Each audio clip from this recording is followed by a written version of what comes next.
Welcome back. Today we look at module detection in networks. So we'll look at a short tutorial that looks at how you identify modules or communities in a particular network of our interest. Right? We'll look at three different examples. We'll look at community detection using the Girvan Newman algorithm. We will look at community detection by maximizing Newman's definition of modularity, which we've discussed in the past. And we'll also do community detection using classic agglomerative hierarchical clustering. Okay, so let's first import the necessary packages. So we need obviously NumPy, matplotlib for plotting, networkx of course, then optimization functions from SciPy and so on. Okay.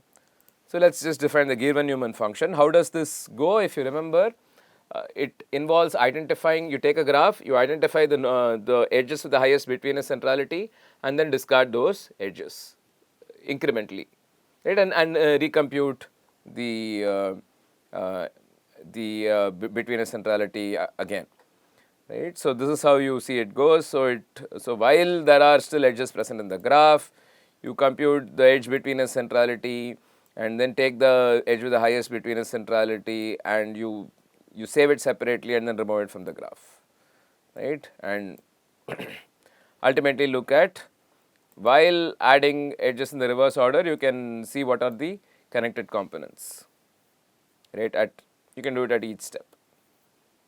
So now we look at using the Zacharys Karate Club data set. So this is available inside of networkx, and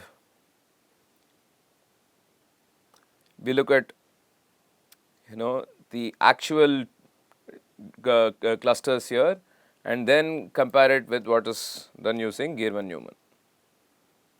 Okay. So you want to get two communities here using Girvan Newman, and this is the n here, right. So you basically, while the number of connected components is not equal to n, you keep adding.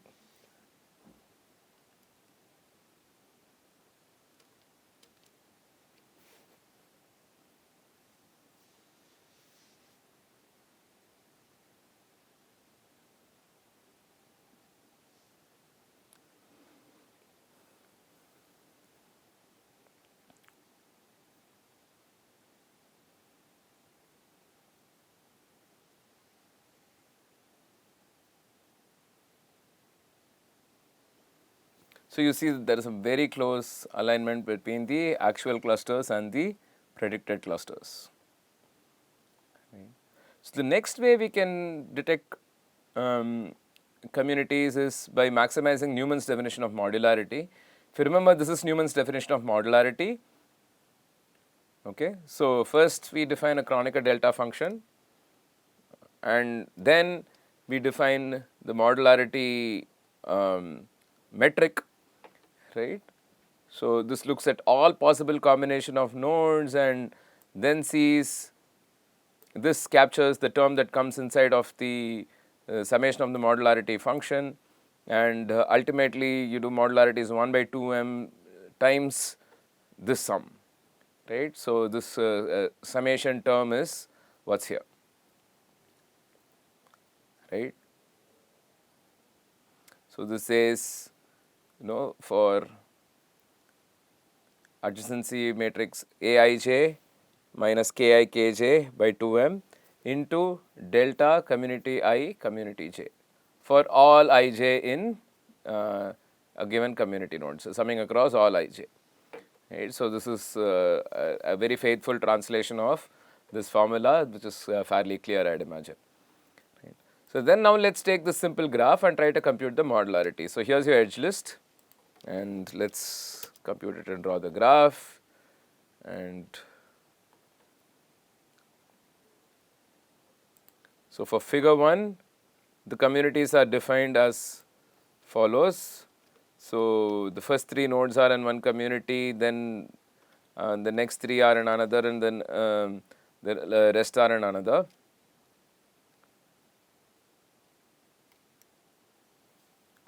fact the first 4, right? So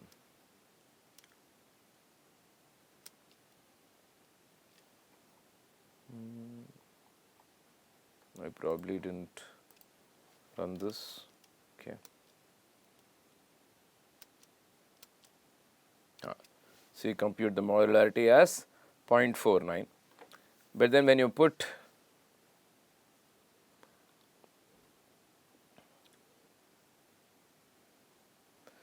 so if this is how the communities really are, right?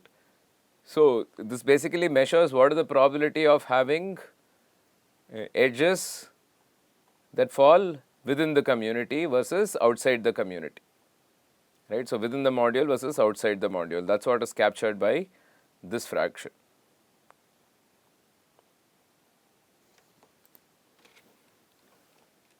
So now you have a different set of community assignments. You put the first 3 nodes in one group and the rest in the other group. And now you compute the modularity as 0.33, and here when you put all of them in the same group,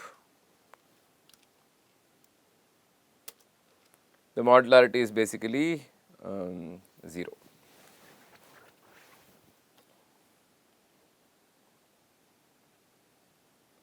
Right? Because there is no probability of having any in any kinds of modules. You cannot have intermodule edges and so on.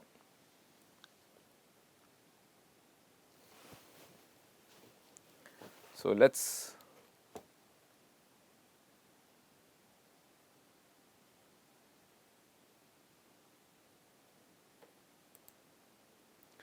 try to put every node in its own community.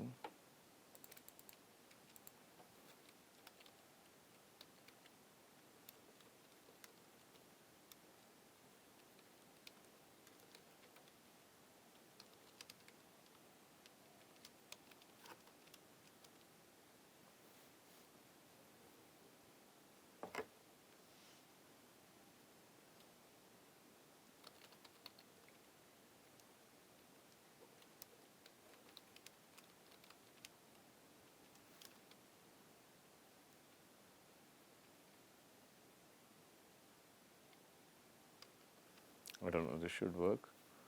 We had 10 nodes, right?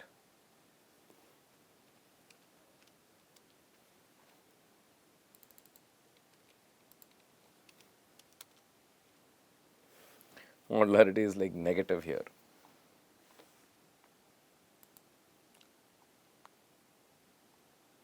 Okay, every node was in its own community if you did this. So now let's just use modularity maximization for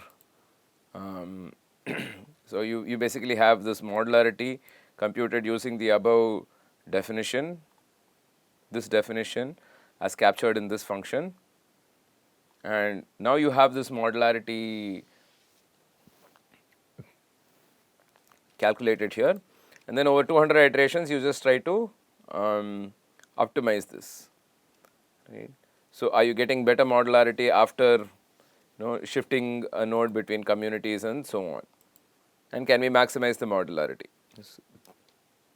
So 200 iterations, you initially put you put a random choice of communities, and then you swap communities if it improves modularity.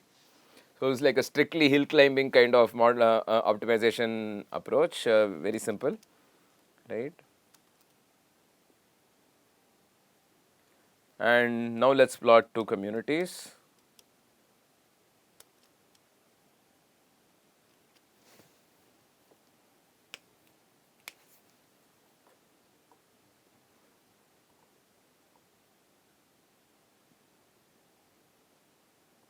And you see that they look very similar, right? Of course, we have different colors here, so the 2 colors have sort of swapped, but you see that almost all colors have been swapped, right? So there is like very strong similarity between, and this reminds me of what we got using this approach, right? The Girvan Newman algorithm. So clearly there seems to be a way to There seems to be good overlap between what is predicted by in reality versus what is predicted by Girvan Newman versus what is predicted in by using this modularity maximization approach. And then the last way of doing community detection we discussed was using simple hierarchical clustering.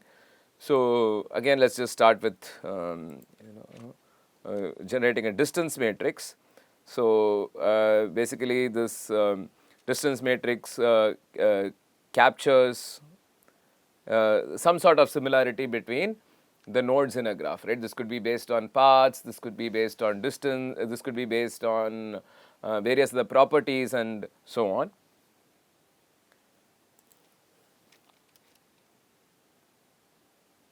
So here we look at all paths